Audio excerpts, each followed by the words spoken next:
Good afternoon, everyone, and welcome to this afternoon's panel entitled The Road Ahead in Finance, Regulation, Disruption, and Human Capital.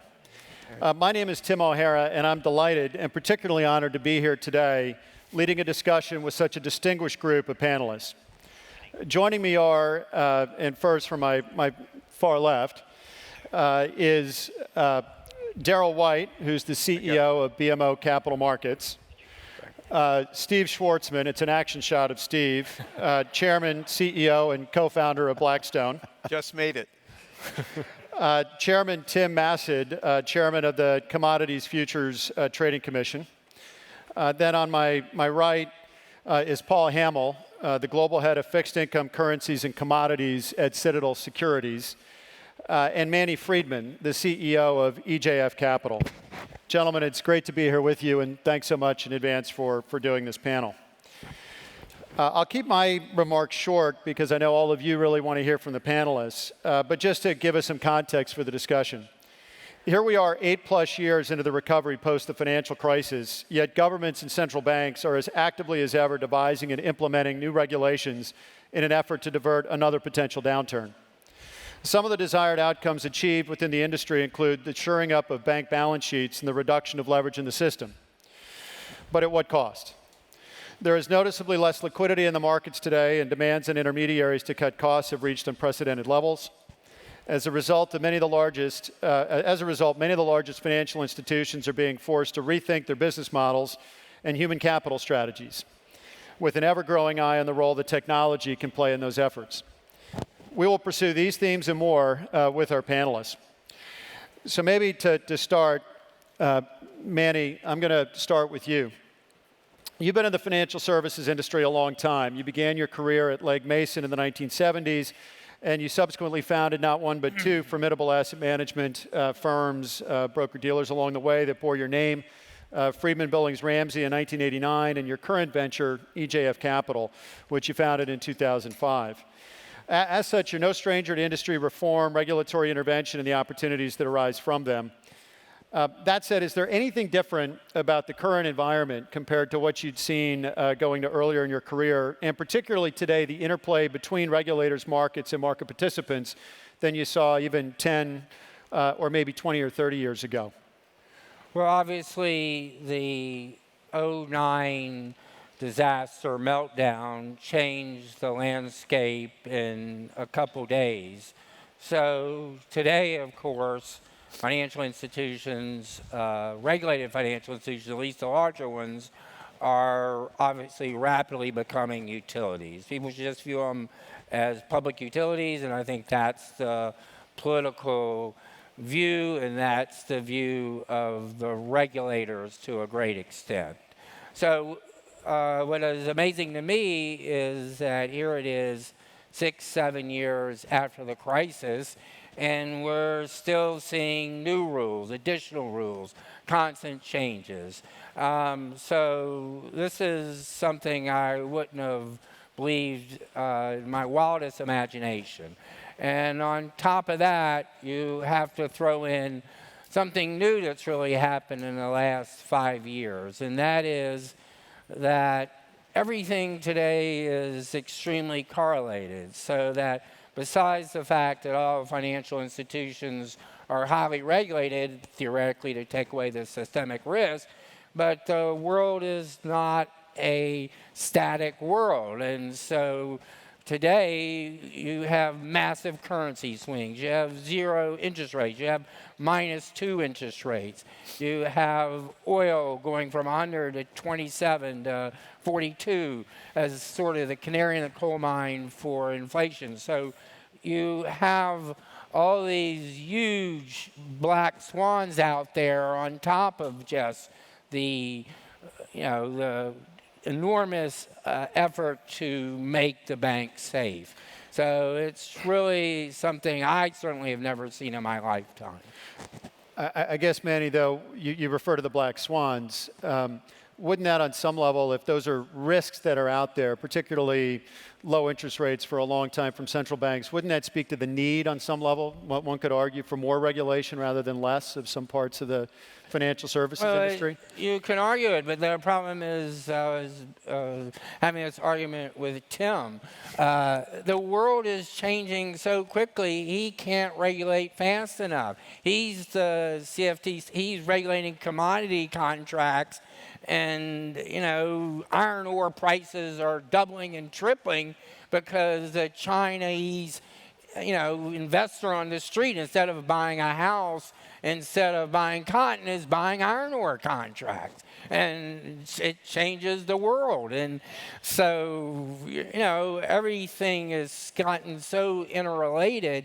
It's a major, major challenge for the regulators. So why don't we pick up on the interrelated theme? And I guess, Chairman Massett, I'd like to go to you. We'll get the regulator in early on the discussion, since that's one of the key themes. As Manny's speaking to, a lot of the themes are really global. And one of the challenges often with regulation is it's much more local than global. And one of the challenges that regulated persons have is trying to keep up with the pace of regulation in different jurisdictions. And I guess we were talking about it a little bit in the Ready Room. Can you speak a little bit to what your organization's been doing to coordinate globally and try to at least make the pace of change somewhat consistent around the globe? Well, we've been doing a lot. I think it's important to step back for a minute and recognize in the derivative space, the leaders of the G20 nations agreed to some basic principles as to how they would all reform the derivatives market, because there was essentially no regulation. And we've essentially completed that here. I mean, we've put the basic framework in place, which key elements of that are central clearing for standardized swaps, margin for swaps that aren't cleared, greater transparency and greater reporting. And now we're really focused on sort of fine-tuning that, so that we're really focused on the areas of greatest risk and making sure we're not burdening commercial users of these markets who weren't responsible for the crisis and use these markets to hedge. And we're focused on international harmonization. Now that's hard because the G20 leaders can agree to things, but these rules have to be implemented by individual nations who have their own political processes and their own regulatory traditions and their own legal traditions. But I think we've made a lot of progress. It's funny, when I talk to industry folks, they often say, well, the rules aren't harmonized. How come they're not harmonized? And I say, well, give me one area of financial regulation that is harmonized across borders. I mean, if you file for an IPO here, that doesn't mean you can do an IPO in Britain or in Asia. If you do a tender offer here, you got to comply with different tender offer rules in other jurisdictions. If you do a secured loan, you can't even do it the same way in the 50 states. So, it's simply not true that we have harmonization generally. What happened in derivatives was we had a global market that was created before there was any regulation. So people were used to harmonization in the sense that there was nothing there. But I think we've made a lot of progress. We've got a lot more work to do. And we've got a lot more work to do just to fine-tune all this to make sure we're achieving the objectives that we set out to achieve and not creating unintended consequences. I want to get to one of those regulated persons in a minute. We'll get to Daryl. But before we do, you've talked about the progress that has been made. Where do you think we are in terms of the pace and the substance of regulation? Are we in the middle innings? Are we getting to a place where we're no, I think we're pretty end? far along. Certainly for us at the CFTC, we've done most of what we need to do under Dodd-Frank. We still we have a couple of pieces left, a capital rule we have to finalize. And as I say, now we're sort of increasingly focused on looking at the rules and making sure they're working properly. As we see, anything a regulator does is going to affect the market. It's going to affect market structure. Markets are going to evolve constantly. So, you can say, all right, let's write this rule to achieve this, but, the market's going to change in response. So we have to be prepared to look at that. Outside of my area, I think still a lot of progress has been made. I mean, the bank regulators have put in place the essential elements that they plan to do in terms of enhanced capital requirements, enhanced liquidity requirements, stress tests. There's still, I think, a fair amount of work to do on resolution planning. But I think we're pretty far along. So Daryl, let's go to one of the regulated. And for those who might not be familiar with his business, Daryl's the CEO of BMO Capital Markets. This is the investment banking and securities arm of Bank of Montreal, which is North America's 8th largest bank by total assets. Daryl, you've got a large enterprise, 2,200 employees, 30 offices around the world. But you are also, relevant to these discussions, a SIB, a systemically important bank with operations in the U.S. So as such, you're subject to the likes of the whole alphabet city of different rules and regs, Basel, Volcker, Dodd-Frank, CCAR, FRTB, et cetera. So on some level, the level of regulation can be a barrier to entry and might help you compete. On another level, it imposes a fair amount of cost.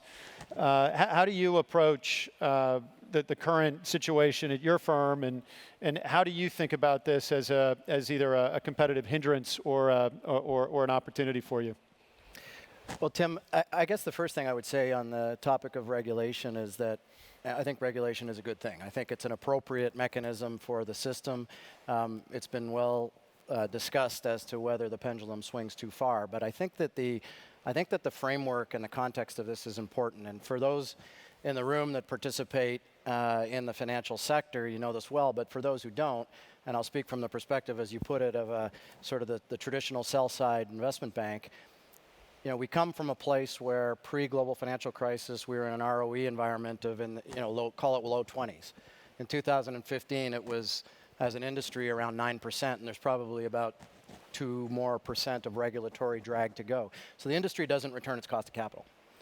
And so you step back and you have to, before you address the question, which I think you're getting at, is how do you compete in a new environment?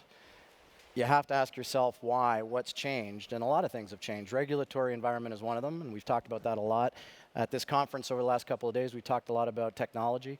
We haven't talked a lot about the brand of Wall Street, which has been very badly damaged since the crisis, and what do you do about that?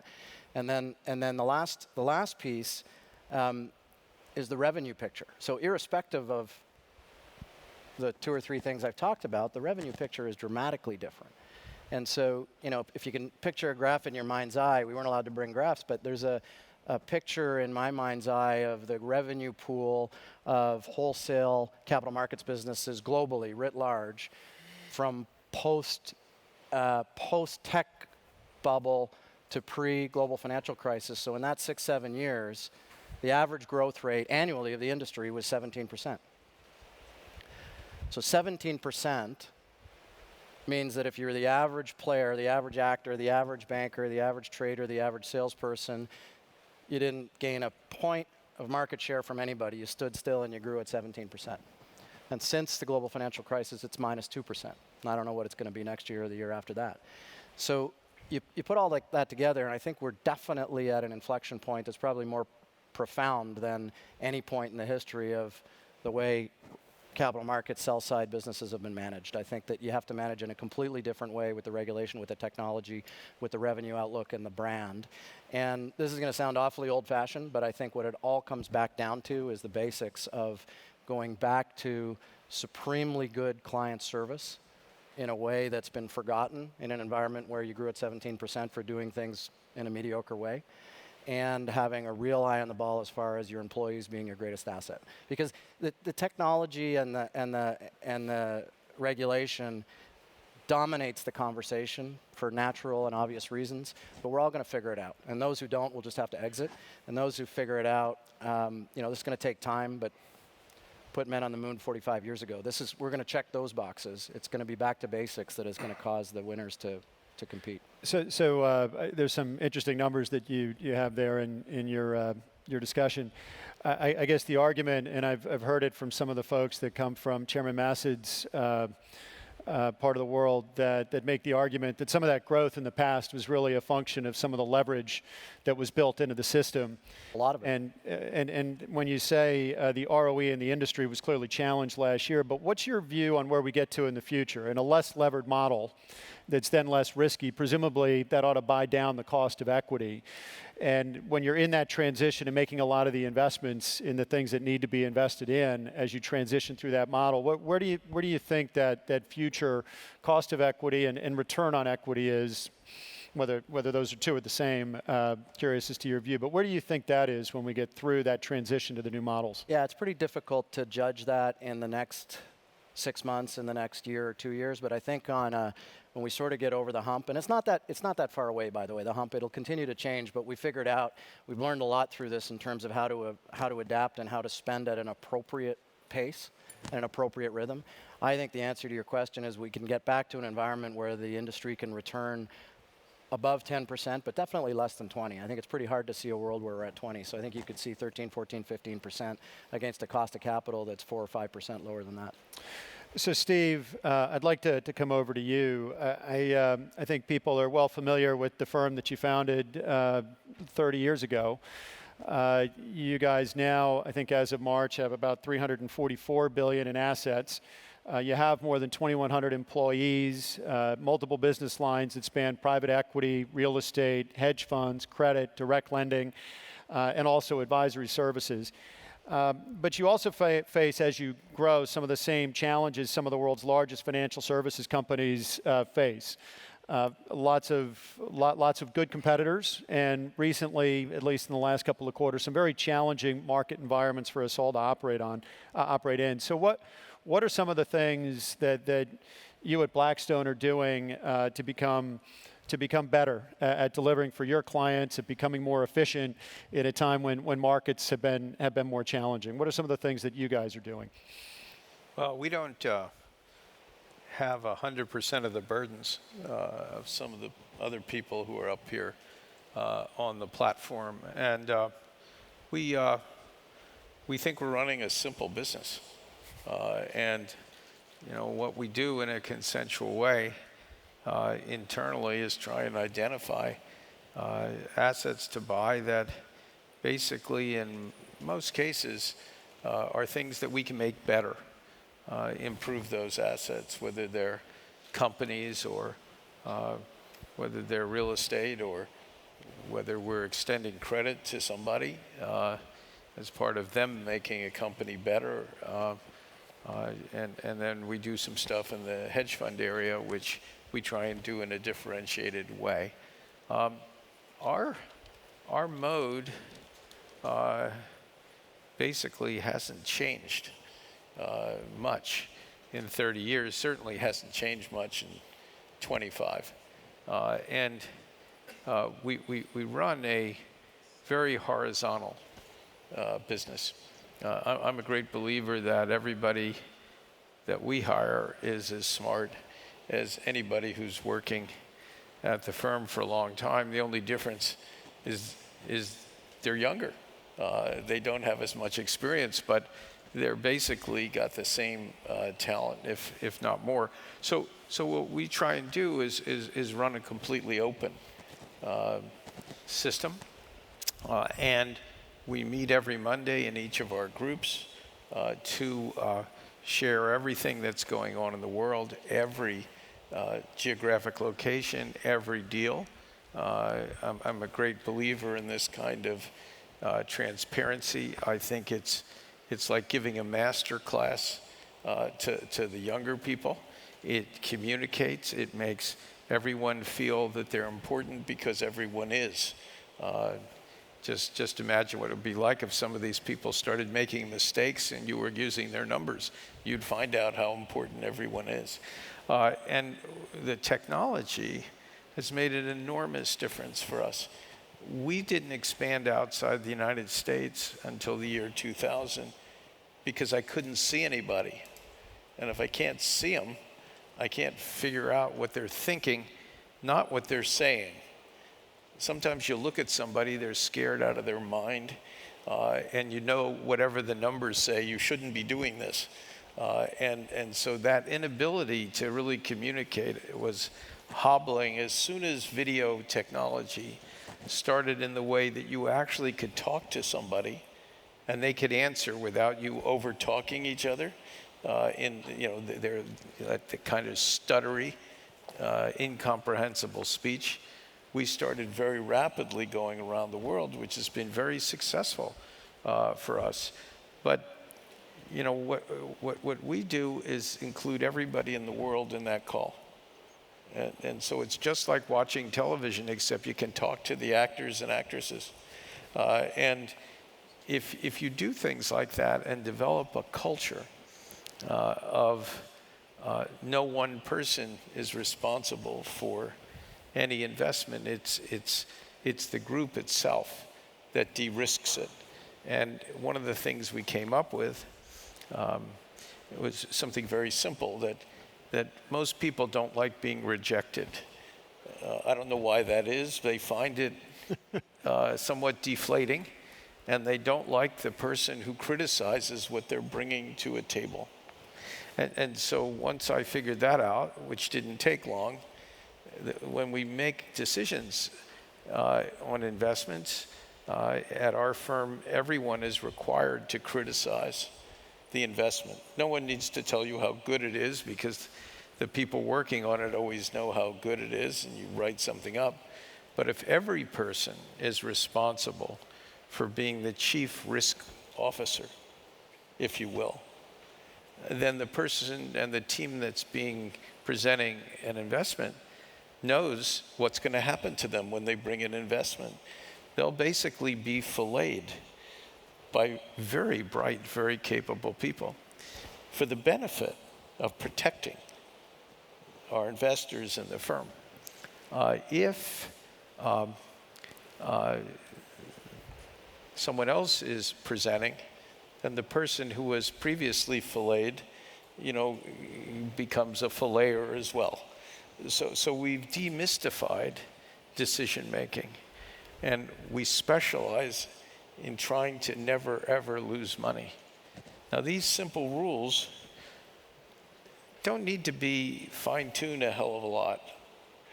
It's pretty basic stuff, and the key is fitting everyone in a room and having everyone continually learn, and also be able to see cycles, which are almost never the same everywhere in the world, never the same, correlated one-to-one with every industry. They're not correlated among different asset classes. They don't have a one-to-one correlation. And so a few of us move from group to group where we can see these patterns emerge, and then we can share those patterns to avoid huge mistakes. So this is like a simple system. Well, you make it sound very simple, and you've obviously been at it for a long time.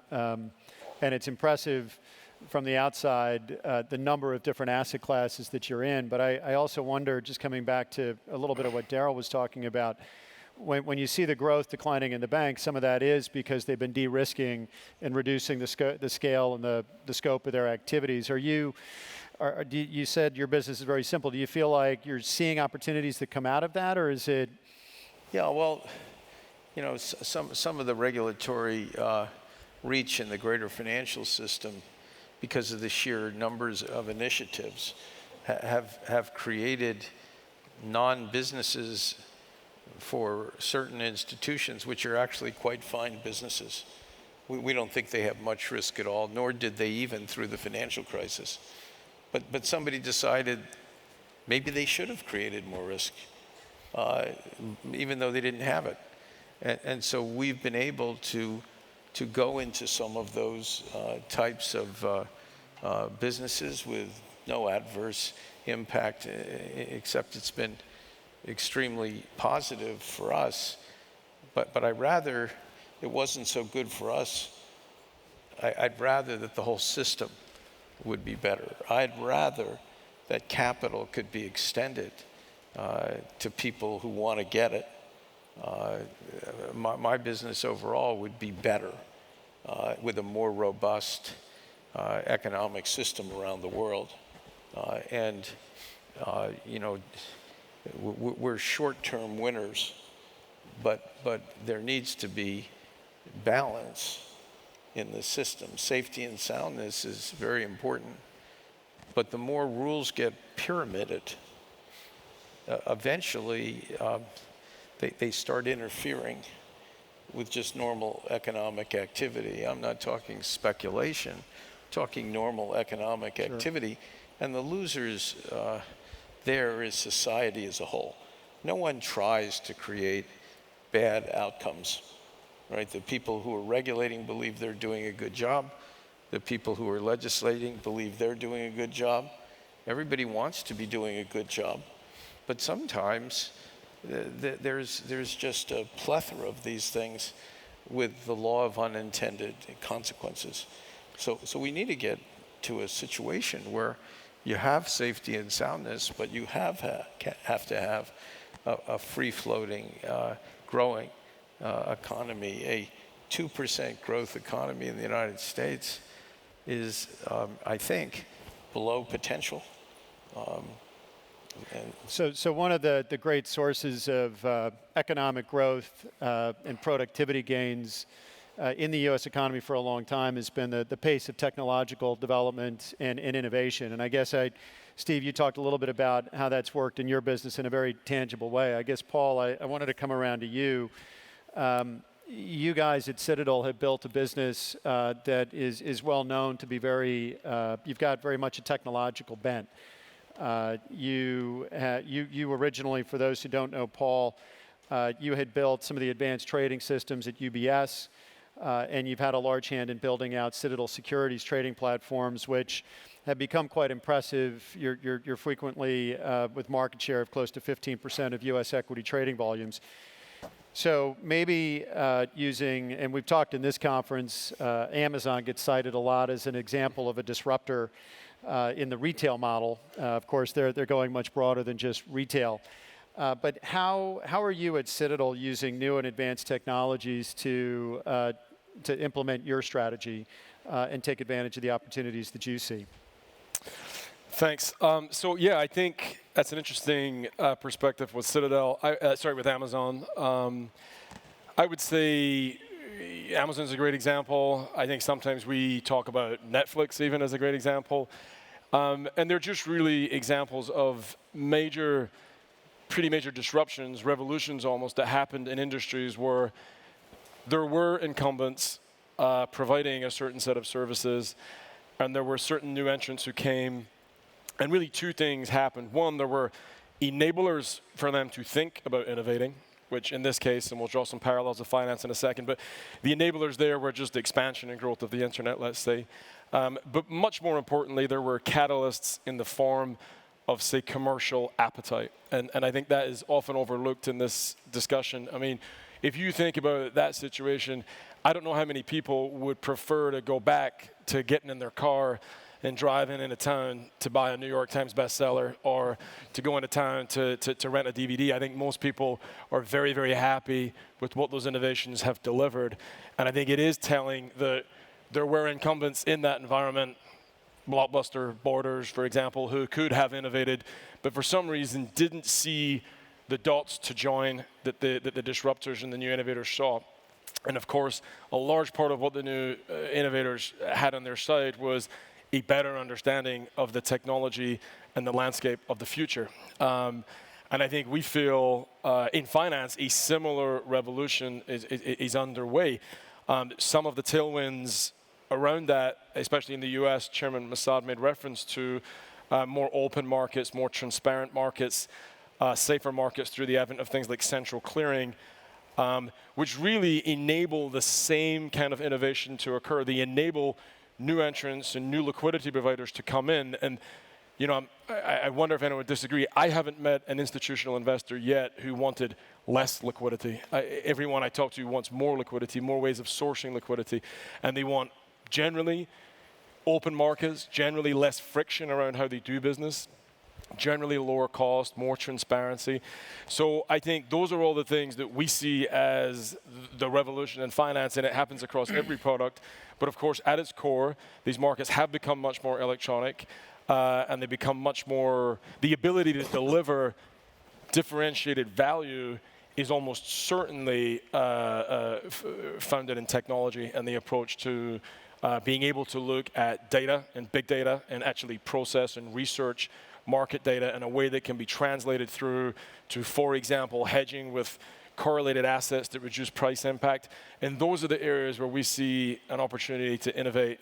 And I think, I mean, as you highlighted, we've had a degree of success in all the markets that we've entered, in equities and options, and more recently in interest rate swaps and some of the fixed income markets, which are particularly short of this kind of innovation right now. Why do you think those fixed income markets have been so slow? Because it's the much discussed topic with fixed income investors, that they look with jealousy at the liquidity in the equity markets, and obviously there's some very fundamental differences between the equity and the fixed income OTC markets. But why do you think, given the investor demand for better market mechanisms, why have these seemed to develop so slowly in many of the fixed income products? Do you have a view on that? I think we've touched upon some of it today. I think for a long time, there was an abundant supply of liquidity coming from a relatively small group of incumbent providers who had been the providers for a very long time. I think when the moment of truth came for that liquidity to be repriced to its correct level, many of those institutions found they were no longer willing or able to achieve the returns they needed to achieve to provide that business service. At the same time, the sort of confluence of events was the market was going more electronic, becoming more technology-based. They tended to have a business model that was oriented towards an older way of doing business and hard to turn the cargo ship around, or whatever the term is, towards a newer, more technologically oriented business. So I do think, plus I think, frankly, there was something of an apathy when there's a lot of people making a lot of money and they're somewhat able to construct relatively high barriers to entry. It's hard for new entrants to come in, and I think we've seen what new entrants can do in equities. And I think our view, and we advocate for it frequently, is what the CFTC did with in particular the impartial access standard rule to trading venues through Dodd-Frank was the primary catalyst for the revolution. I think if you believe there's more liquidity out there and you believe the system needs more liquidity, why would you not create the conditions for that liquidity to enter the system? There really isn't a strong case not to do that. So let's come back to the technology topic. And you were talking a bit about the application of technology, in a sense, from a sell-side perspective, the front office trading environment. I guess I want to get a little bit into some of the guts of the operations and come back to Chairman Massid. You recently convened the CFTC's Technology Advisory Committee to discuss blockchain technology, which has been very buzzworthy lately. I guess, can you share with us what were some of the conclusions that the committee drew with respect to both the benefits and also the risks that the assembled group saw in blockchain technology? Well, I think it's very exciting, and there's a lot of promise there. I think it's a ways off in terms of seeing applications that fundamentally change how we do business, but we want to make sure we don't stand in the way and that our rule set doesn't stand in the way. And really, to go to some of the things Paul said, this country has had the greatest financial markets anywhere in the world, and they've been sources of tremendous innovation, and we want to continue to be that way. And I hope that we will look back on this period, somewhat similar to what happened in the 30s, where we enacted a lot of fundamental reforms that people at the time said, when the 34 Act, which requires periodic reporting by public companies, was first proposed, the head of the New York Stock Exchange said this would be the death of capitalism. Well, now it's about as controversial as, sliced bread. So I hope that we'll look back on what we're doing now. We got to get it right. We got to make sure it's balanced, to Steve's point. But I hope we'll look back on this similarly, and particularly with these technological innovations. The distributed ledger technology, I think, is very interesting. I think what we're likely to see, my guess would be we're more likely to see applications that pertain more to immutable records of data, maybe smart contract type things, before we see applications that really involve movement of money and payment flows. So I don't think, we're not going to replace our central clearinghouses overnight with blockchain technology, but we hope it continues. We want to look at our rules to make sure we don't stand in the way, and a lot of the things we're doing, I think, will help pave the way. There was some articles recently about a proof of concept that DTCC and some of the larger banks did with blockchain technology on CDS contracts. And they were able to do that in part because of the trade information warehouse that was set up, several years ago for those transactions. Well, a lot of what we're doing today is trying to create that sort of reporting and information and standardization of information that can then pave the way for these sorts of things. Now, we're doing it because we didn't have data in the crisis as to who had exposures to whom. But it may lead, it may further some of these technological innovations. And also to Paul's point on the fixed income market, as he said, we've seen obviously the rules, the reforms we've implemented have constrained the traditional dealers. I think we did those for good reasons, for resiliency. Maybe we'll see, other people filling that spot. The financial system abhors a vacuum. This may lead to new things, coming about. So really, in a sense, the third leg of the stool of what we were intended to discuss today is really around human capital. And I think, Steve, I want to come back to you.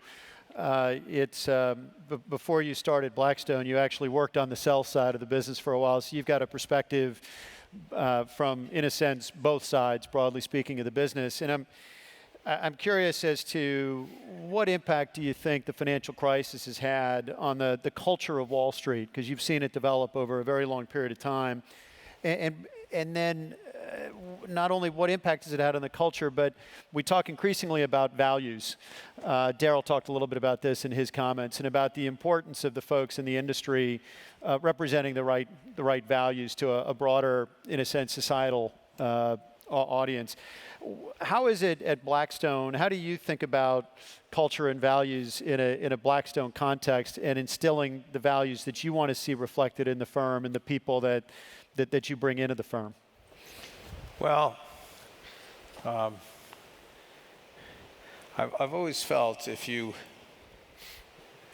really need to consult your lawyers, you're probably in a gray area to start. Because normally knowing right from wrong is a pretty straightforward thing. And I sort of believe in the concept of middle-class values, or at least what used to be when I was growing up, middle-class values. And your job as a senior manager is to communicate those values, not once a year with a briefing, but every time you meet. And that's the job of a leader. And because people are at a business, at a firm, in an organization, and they don't know what you think right or wrong is, and you have to establish a very strong culture. And whether that's commenting every week to all your people about something in the news that makes no sense, or is reprehensible, or is a bad outcome, being opinionated may not be the behavior of the moment in today's society. But if you don't tell people what they should believe, what they shouldn't believe, what's permissible, what is not permissible, what good core values are, then if something goes wrong, how could you blame them? And so I think you have to be in people's face, and that's the obligation in terms of making a strong and ethical culture and making the right decisions. And I don't think it's that hard, but you have to recognize that's your job. And nothing protects a firm from compliance and all these types of things the way everybody knowing what the right thing is to do. Because it's almost impossible to be micromanaging every person on every phone call, on every interaction they have with every person they touch. You have to have them know what is right, and then you have to let them do that, and you have to make an example out of things that aren't appropriate. And I know this sort of sounds like a bunch of homilies, but what the hell? I mean, you know, how are younger people supposed to know how they're supposed to behave? They got to be told what inside information is. They got to be told it ruins a firm's reputation. They've got to be told they go to jail. And perhaps that won't be such a great outcome for them. And you have to describe what it's like. And you have to scare the crap out of them. And, you know, I get accused of sometimes being a little harsh on these things. But tough noogies. You know, I mean, really. And we've had like a pretty amazing record over 30 years because people know that stuff is just not tolerated. So Daryl, I see you over there nodding to a lot of what Steve's saying, and you manage an organization about the size of Steve's in total employees. And as Steve says, it can be challenging to know exactly what people are doing at those moments when you're not watching, and it's really about what kinds of values you've instilled in them. So what do you do in your business to foster and develop the right kinds of values in your people? Well, Tim, the first thing I'd say is I couldn't agree more with everything that Steve just said. It is absolutely culture and values to the rescue. I don't want to repeat everything Steve said, but I'll tell you a couple of stories. When we think back to, you know, the reasons that most of the people who are in senior positions in this industry today entered the industry, across the asset classes, across the business, different sides of the street. It's entrepreneurial, it's creative, it was solving some of the most profound problems in society, whether it be healthcare or government or technology. And yeah, the compensation was okay too. None of those things have in fact changed. What's changed is that there is a much more intense war for talent. People don't all need to come and work for you, Tim, or me. They want to go and work for Steve. Steve's done 3 deals. Or Mark Zuckerberg. Sitting here at the panel, so why wouldn't you want to do that? And the other thing that's changed is the tone of the millennials, which we've talked a lot about.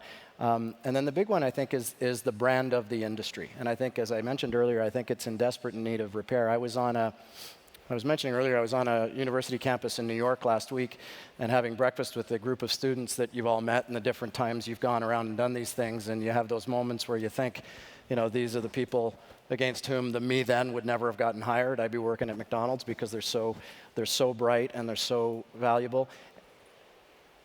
They told me that they were ashamed to be interested in the industry. And so you pause and you think, you know, if the triangle is regulation and technology and people, I actually believe profoundly that this is the corner of the triangle where we've underinvested and we need to over-index going forward. And the reason that they're ashamed is because they say, we're the finance club and we have a deep interest in this and we really believe in all those things you believed in 20 and 30 years ago. But the guys down the hall in the arts department or the science department call us wolves. They actually call us wolves. You know, I had another experience where a colleague of mine was a presenter and a guest lecturer at a university, and the academics themselves, the professors, were telling the students that what they see in The Wolf of Wall Street or what they heard about the global financial crisis is absolutely real. And so, you know, you start there and you think, oh my God, if that's the self-selection that's going on. You know, Chairman, I heard you say that there's no contention around capitalism being a good thing, but yesterday I saw a study released by Harvard that 51% of people aged 18 to 29 opined that they don't support capitalism as a concept. So I think we have a real issue in the management of the perception reality gap. So what do you, the points are well taken, so what do you do in your business? Is it, Steve talked a bit about what I think we sometimes call tone at the top, but what are some of the other things that you do in your business to try to First things first, tone at the top. So tone at the top for sure, I agree 100%. The backdrop that I just gave you was perception. Now I'll tell you a little bit about reality. You know, in our firm, We talk about all the things Steve talked about. We talk about it relentlessly. We go on ad nauseum. You know, everybody's got their employee engagement surveys, their pulse surveys. We had an 88% participation rate in ours, which I think is all world, we're told. So I'm very proud of that. 65 questions, right down to, you know, are you happy with the chair you sit in or the office that you're in or the color of the carpet and all that kind of stuff. Out of 65 questions, the top 5 responses that we had, and I'm so proud of this that I'm going to read them out. I brought them. Number 1 was that BMO, my firm, is ethical in all our business dealings. Number 2 was in my team we work together. Number 3 was that I'm treated with respect and dignity. Number 4 was that I work in an environment free from harassment, discrimination, and retaliation. Number 5 was we put the client at the center of everything we do. And so when I saw that, I thought, and what I say to people You won. is that we can change everything else, but this can never change. You know, this can never change. There's no transaction monitoring system that can beat that. That's what culture is. How do you get there? All the stuff that Steve was talking about, you double down on your D&I, you double down on your career development, your leadership programs. You don't forget to spend there while you're so busy spending physical capital and human capital and all the other areas that are challenging the business, because if you do, you're dead. Points well taken. Well done on the pulse survey. Those are great answers, great results. I guess, Manny, I want to come back and capitalize upon your long experience in the business. As Daryl talks about, in this industry, we're constantly competing with one another for the best talent, but we're also competing with other industries. I said Mark Zuckerberg, but obviously you go on campuses, a lot of what people want to talk about is what's going on in technology, particularly here on the West Coast. I guess with your long perspective in the industry, if you're trying to articulate why people should come into finance today, what do you see as the reasons that make it attractive and why people would come into the industry? Well, I think in our area, we're all very, very lucky, you know, because the amount of money you can make is just mind-boggling. It's crazy in some ways. But you can do that in technology. But with money, with that money, you can affect the world. You can change the world. But in terms of values, we're a smaller firm, so we really operate under Dunbar's law, which is an evolutionary biology concept where if you're small enough, one person or some people can impose their values on a group of 150 people, maybe 200 people, 300 people. So the best way is simply to impose your values through everybody, the peer pressure across the board. And with a smaller firm, you can certainly do that effectively and do it person by person. And you know, start by hiring the right person, which is very, very hard because it's so easy to go through an interview and not understand who the person really is. So the best way is always to have someone work with you for 6 months, 9 months, 12 months. But to me, our business, the hedge fund business or the money management business, the numbers are so huge that, you know, the opportunity is just mind-boggling in terms of what you can do and take that money and do something with it. And I try to tell younger people about it, and we just had a 22-year-old who left, and she's making probably $3-4 million a year, and I asked her, well, what are you going to do? She said, I want to work in a nonprofit. I said, you can do your own nonprofit. I don't understand, you know, what you're going to try to accomplish. But I will say that as opposed to someone like us, we're small, but, you know, companies that are larger, it's very, very hard to impose your values within the firms. And I don't deal with anybody on the stage. We do deal with Blackstone and some of their competitors. But it's something quite amazing what Steve's been able to do with Blackstone is where there are deep values when you go down to that 100th person, 500th person. And it's mind-boggling to me that you can go to the same competing firm where that 500th person will cut your throat in 30 seconds, in 10 seconds. And so I don't know how he's done it, but it's certainly something that we see out there, you know, working with different competitors. But imposing your values where a handshake means something is really of great, great value. But I think we do have a challenge of how do we attract the brightest and the best, because in the long run, that's what wins. So, Paul, I want to get you involved in this talent discussion. I think, as we were talking about earlier, the parts of the financial services business have become extremely technologically driven, and that often means recruiting a new spectrum of talent than the industry has sometimes historically gone after. So what kinds of skills, what kind of characteristics do you look for, and how what strategies do you employ to go find those people for your business at Citadel Securities? Yeah, I mean, I think what is interesting for us is we find ourselves increasingly competing with Silicon Valley firms. That in and of itself is telling about where I think we are and where this industry is going. But, you know, I think it has to start with us. And I think if we are not able to look each candidate in the eye and convince them that we believe that the hiring the right talent and developing and growing the right talent is our number one priority, then we've got a problem to start with. And I think it is a universal truth that the best and brightest, which is generally who we try to talk to, want to work with other exceptional people and want to feel as if they are contributing to something bigger and something greater.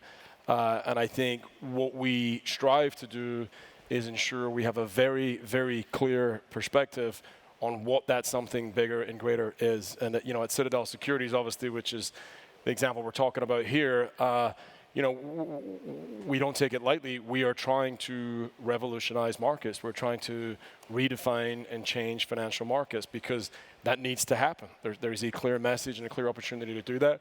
And I think if you take people and you can show them that North Star and all the things everyone said, of course, about values and integrity. I mean, so for us, it's really, truly about that, ensuring people understand that we have a core belief in the value of our people and our exceptional people. Sure, technology matters, but people come first. And, you know, for us, we win every day because that message comes down every day from the top, from our founder, Ken, and through the management team. And I think that's what makes us successful. And without that North Star, I think we would struggle to attract those people. I suspect you're a very strong recruiter. That's a very good story. Try to be. That's great. So we're running out of time. So I guess I just want to thank our panelists. I think it's been a great discussion. I think we tackled all three legs of the stool and tackled them well. It is interesting. I think we started when we were talking about regulation, talking about culture and people, and I think we've ended there with some of the comments from some of the presenters. So thank you to all of the panelists for participating. Thank you to the Milken Conference for hosting us, and good luck to all of you as you attend the rest of the meetings in the conference. Thank you. Thank you. Thanks. Congratulations. It's a pleasure.